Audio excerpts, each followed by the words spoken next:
Bonsoir les enfants.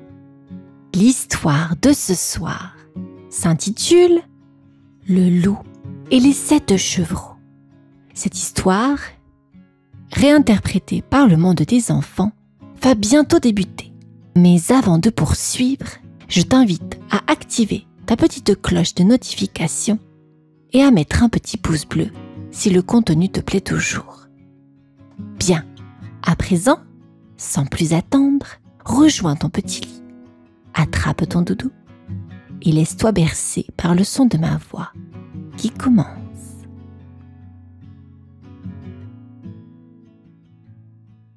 Au bord de la forêt, juste là où le sentier devient mousseux, se trouvait une maisonnette blanche aux volets bleus, au toit fleuri et à la porte joliment cloutée. C'était la maison des 7 chevreaux.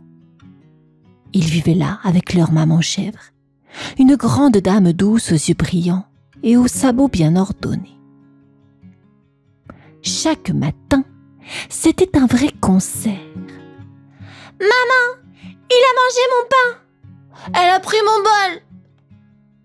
J'ai pas fini ma confiture. » Et maman chèvre riait en préparant les tartines. Un jour, vous serez grand et vous vous rappellerez comme on était bien ici. Les chevreaux s'appelaient Fripon, Grinchette, Bijou, Mimou, Loulou, Zélie et Petit Pic. Chacun avait son caractère. Fripon était toujours en train de sauter partout. Grinchette boudait mais rigolait en cachette. Bijou aimait tout ce qui brillait. Mimou rêvait en regardant les nuages. Loulou voulait toujours avoir raison. Zélie adorait ranger. Et Petit Pic était le plus petit, mais le plus malin. Ce matin-là, maman chèvre mit son foulard, prit son panier et dit « Mes amours, je vais au marché. Écoutez-moi bien, n'ouvrez à personne. »« Même pas au facteur ?» demanda Bijou. « Surtout pas au facteur s'il a une grosse voix grave et des pattes velues. » gronda maman. « Vous savez bien, le loup rôde. » Tous les chevreaux hochèrent la tête. « Le loup, berk. Il parle comme un tambour et il sent la forêt mouillée. Et il a des pattes de tronc d'arbre. » Maman chèvre les regarda un à un. « Il est rusé ce loup, mais vous êtes plus malin. Promettez-moi, vous n'ouvrirez que si vous entendez ma voix douce et voyez mes sabots blancs. »« Promis, juré, croix de bois !» répondirent-ils en chœur. Et elle partit. Mais déjà, entre les arbres, un museau noir reniflait l'air. Le loup venait d'entendre les mots, seul à la maison. Et il avait un plan. Les 7 chevreaux étaient restés seuls à la maison, bien décidés à ne pas ouvrir la porte. Grinchette tricotait une écharpe trop longue. Fripon courait en rond autour de la table. Bijou accrochait des rubans à la poignée de la porte. Quand soudain,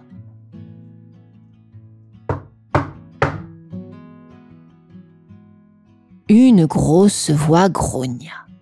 « Mes petits chevreaux, c'est moi, votre maman. Ouvrez vite. » Les chevreaux se figèrent. Petit Pic fronça les sourcils. Ça ressemble pas à maman, ça. Elle a jamais parlé comme un tambour, chuchota Zélie. Loulou se pencha contre la porte et dit d'une voix forte. Si tu es maman, montre-nous tes jolis sabots blancs. Le loup alors regarda ses grosses pattes poilues et maugréa. Ah zut, ils sont malins ces petits cornus. Et il s'enfuit en clopinant jusqu'à la boulangerie du village. Bonjour, dit-il avec un grand sourire. Auriez-vous un peu de farine?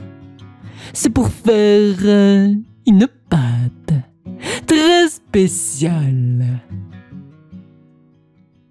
Le boulanger, surpris, lui donna un petit sac. Et le loup, ravi, trempa ses pattes dedans jusqu'à ce qu'elles soient toutes blanches. Voilà! Sabots de neige, voix de velours. Les voilà bien attrapés. Il retourna jusqu'à la maisonnette. Cette fois, sa voix était plus douce, un peu fausse, mais presque convaincante. Mes petits trésors, c'est moi, votre maman. Ouvrez-moi vite, j'ai plein de fraises et du fromage blanc. Les chevreaux se regardèrent. « Montre-nous tes sabots !» cria Loulou. Sous la porte, des pattes toutes blanches apparurent. « C'est elle !»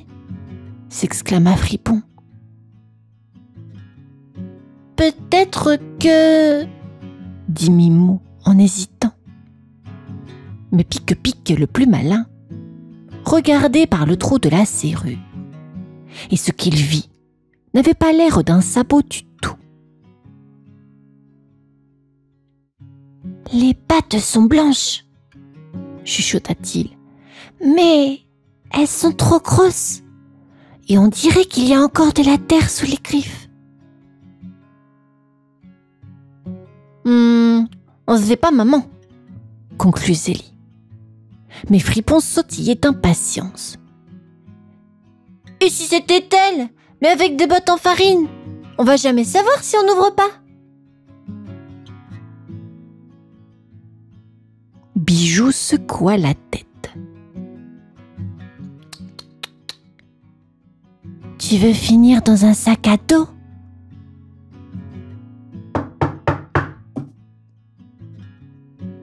Allez mes chéris, ouvrez. Je me suis faite belle rien que pour vous. Petit Pique-Pique prit une décision. Il attrapa une bassine remplie d'eau, ouvrit discrètement la lucarne au-dessus de la porte, et hop! Il versa l'eau sur les pattes blanches du loup. « J'ai froid !» hurla le loup en reculant d'un bond. Ses pattes ruisselèrent et la farine fondit. Les 7 chevreaux virent alors 2 énormes pattes grises et griffues. « Ah, le loup !» cria Loulou.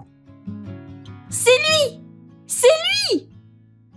Le loup pesta, secoua ses jambes trempées et repartit en grognant. Bon, très bien. Plan A raté. Il est temps de passer au plan B. Il fila chez le forgeron, tapant sur la porte avec ses dents.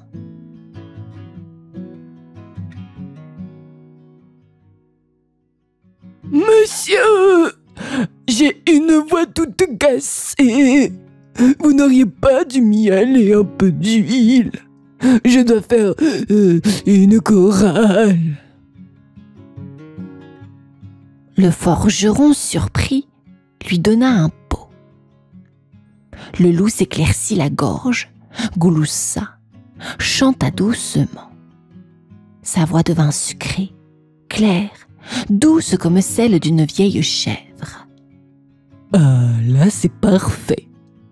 Maintenant, ils ne verront rien, ils n'entendront rien. Ils me laisseront entrer. Mais à l'intérieur de la maisonnette, Petit Pic dessinait un plan sur la nappe avec une carotte. Cette fois, les amis, on va lui montrer que les chevreaux savent réfléchir vite et bien. Le ciel devenait orange derrière les arbres. Le loup, bien huilé, bien fariné, bien entraîné, s'approcha une dernière fois de la maisonnette. Sa voix chantait comme une chanson d'après-midi. « Mes jolis chevreaux, c'est moi, votre maman. J'ai préparé des galettes aux myrtilles et je vous aime de tout mon cœur. » Cette fois, sa voix était parfaite. Les 6 grands chevreaux se regardèrent, inquiets. Mais Petit Pic leva la patte. « Faites-moi confiance, laissez-le entrer. Mais, comme on a dit. » Ils hochèrent tous la tête. Chacun courut à son poste. Clic! La porte s'ouvrit et le loup entra, le sourire jusqu'aux oreilles. Ah, enfin, miam miam, mes petits choux au lait. Mais à peine eut-il mis une patte dans le salon que, boum! Une grande caisse glissa du plafond et s'écrasa sur ses épaules. Hein? Quoi? Fripon tira sur une corde et une pluie de peluches lui tomba sur la tête. « Où êtes-vous » cria le loup en tournant sur lui-même. Mais Grinchette avait renversé de la farine sur le sol et il glissait comme une patinoire. Comme sur une patinoire. « Je vais vous... Oh, pataplouf, badaboum !» Le loup s'étala dans la panière à linge. Et tout autour, les chevreaux apparurent, en ligne, petits poings levés. Petit Pic, perché sur une chaise, déclara : « Monsieur le loup, ceci est une intervention. Vous êtes entré sans permission. Vous avez menti. Et en plus, vous êtes mal poli. » Le loup grogna, mais ne bougea pas. Il était coincé, tout empoussiéré, avec une chaussette sur le museau. Je voulais juste une petite chèvre à croquer. Eh viens, tu vas croquer des légumes, répliqua Zélie en le chatouillant avec une carotte. Les chevreaux éclatèrent de rire.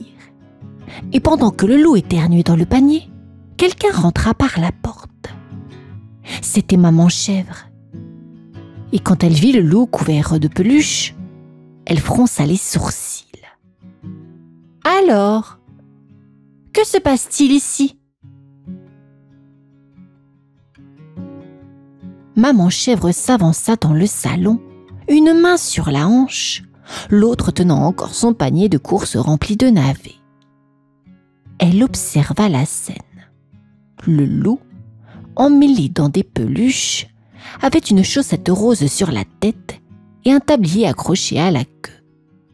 Les 7 chevreaux se tenaient fièrement autour de lui, haletants, ébouriffés, mais debout. « Quelqu'un peut m'expliquer ça ?»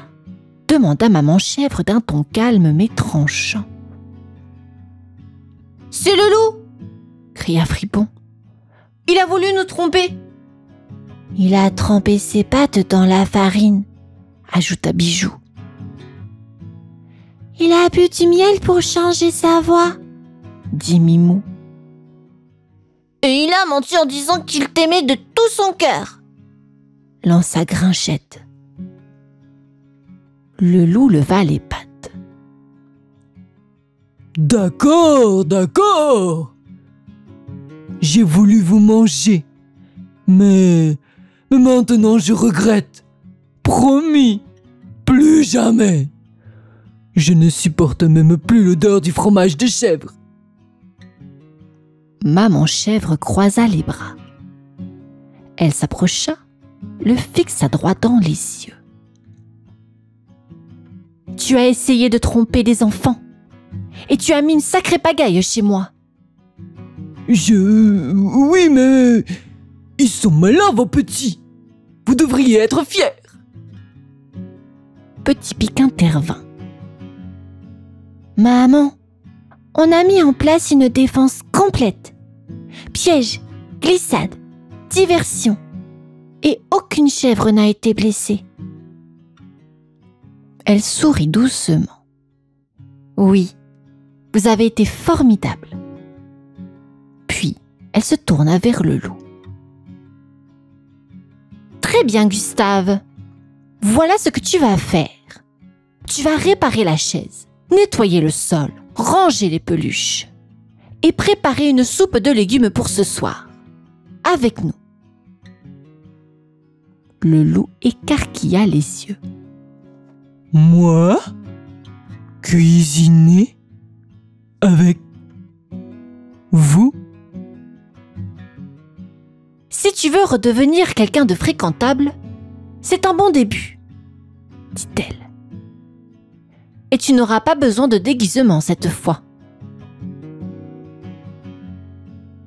Le loup soupira, puis il se leva, en grognant doucement.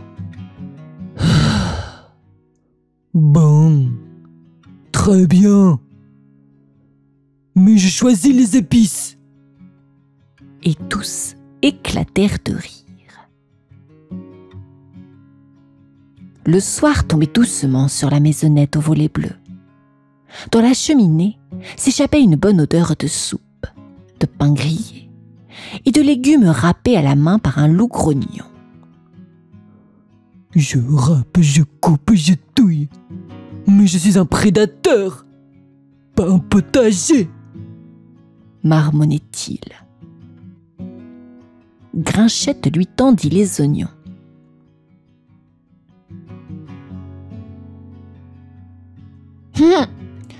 Tu voulais nous croquer, hein? Alors maintenant, tu nous fais pleurer un peu. C'est juste?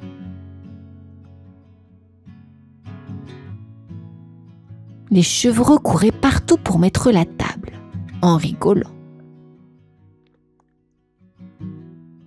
Zélie, t'as mis les cuillères? Fripon, arrête de manger les croûtons. Bijoux, c'est pas des bijoux, c'est des lentilles. Maman chèvre touillait la marmite avec Petit Pic, qui portait un tablier trop grand. Tu es fière de ta défense, mon cœur? Demanda-t-elle. Oui, répondit-il. Mais je suis encore plus fière de ton idée de lui faire laver les murs. Autour de la table, chacun prit place.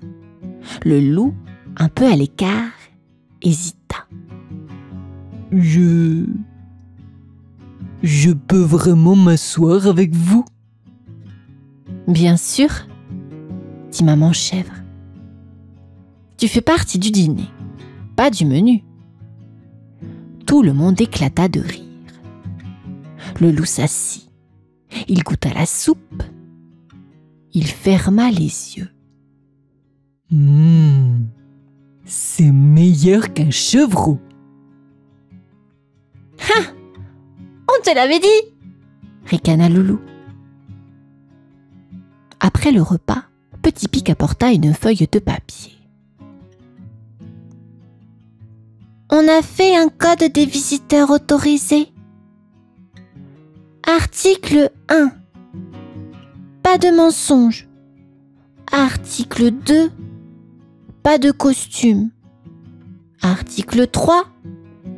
Si tu veux revenir, tu amènes des biscuits. Le loup signa avec une patte tremblante. Et depuis ce jour, parfois, on voyait un grand loup gris, un peu maladroit, venir frapper gentiment à la porte. « C'est Gustave !» criaient les chevreaux. Et on l'invitait à goûter, à rire et jouer. Car même les vilains, parfois, ils sont prêts à changer. Ils peuvent devenir de très bons amis.